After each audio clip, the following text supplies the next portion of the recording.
相信只要行咗一排山嘅話，香港三尖同埋考牌路線呢啲名一啲都唔會陌生。雖然係咁，但其實我到而家都未行過晒香港三尖，一於趁今日唔係太好天就去挑戰其中一尖釣魚翁啦。其實除咗想去釣魚翁之外，我哋都想揾一揾個柳文洞嘅，但係由於啱啱落完雨，衡量個路面都應該唔係太安全，所以最後都冇去到。專登搭車去到清水灣之後，呢個就係釣魚翁郊遊徑嘅入口，同鳳凰官日一樣，都係有一隻雀仔喺門口嘅。今日嘅路程都係一條直路咁行，好簡單。趁而家停咗雨，就開始行上去釣魚翁郊遊徑啦。呢條郊遊徑全長大概6.4公里長啦，跟住需時就大約3小時嘅。頭段行上山暫時都係一啲石屎樓梯啦，同埋因為佢個性質係一條郊遊徑，所以相信都應該唔會太難行。上完樓梯之後就要往萬公屋嗰度行，即係轉右。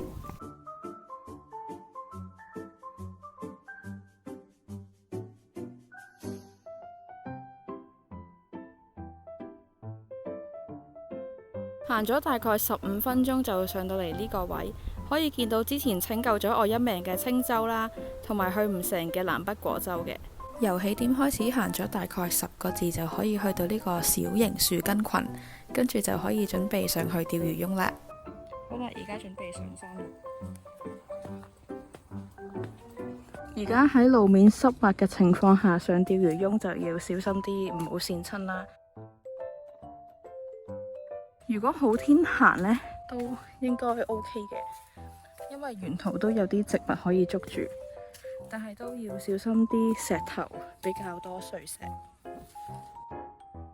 好啦，上咗嚟釣魚翁大概一半嘅路段，跟住呢一度除咗可以見到將軍澳之外，都仲可以見到柴灣啦、杏花村啦，同埋香港島遠少少嘅地方。呢個格局呢，就有啲似嗰次喺大霧中摸上去大金鐘嘅格局一樣，就係四周圍唔係太多植物啦，有啲碎石啊、散土啊，跟住慢慢上緊越嚟越高，都未必好覺嘅。但係相比起上次喺大金鐘呢一度嘅環境，已經好過上一次啦。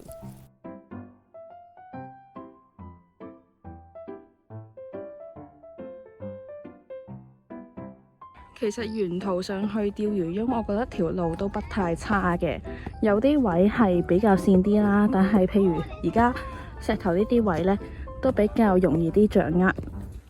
睇下呢邊可唔可以上到去山頂先？好似 OK。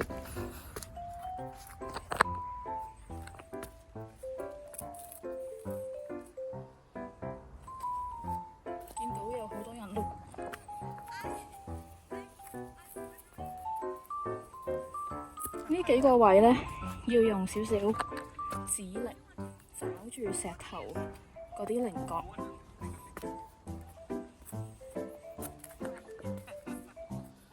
咦？係咪呢度有標高柱嘅呢？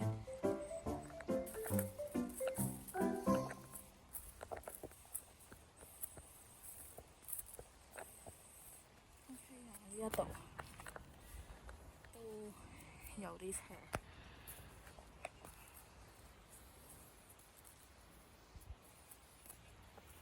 哇，好高啊！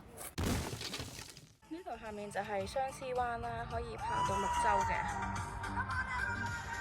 跟住有南北果洲啊、高爾夫球場啊，仲有柴灣啦、將軍澳啦。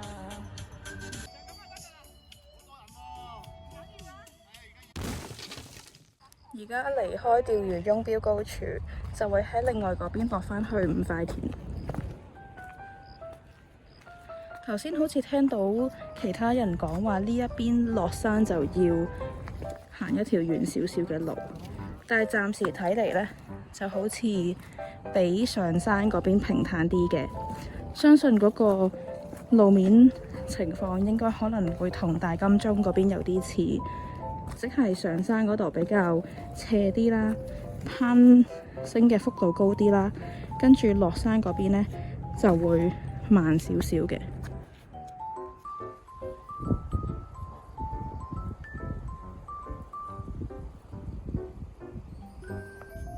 釣魚翁呢邊行落嚟呢，都係啲比較易少少嘅石頭啦，咁都係要注意翻，慢慢行，唔好急。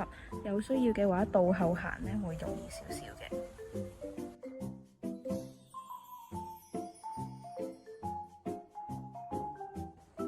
而家經過廟仔頓之後呢，就準備再落山啦。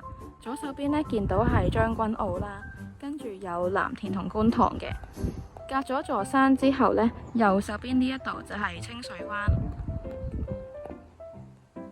而家落返山啦，如無意外呢，出返去五塊田嗰個位就需要10零分鐘到啦。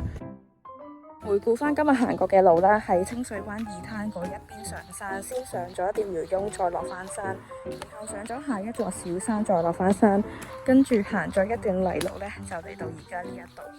如果你話打卡位嘅話呢，最靚就係釣魚翁嗰一個標高處嗰度啦，因為夠開揚，除咗可以見到高爾夫球場之外，亦都可以見到其他市區嘅景色嘅。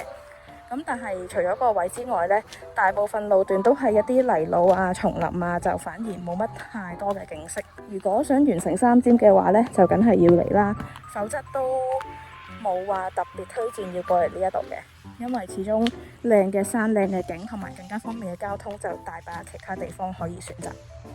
完。果然行咗3個鐘度就返去五塊田呢個位。平時如果喺五塊田落車之後呢，就可以上呢條樓梯啦，跟住就上返去頭先嘅泥路啊，咁樣上返山。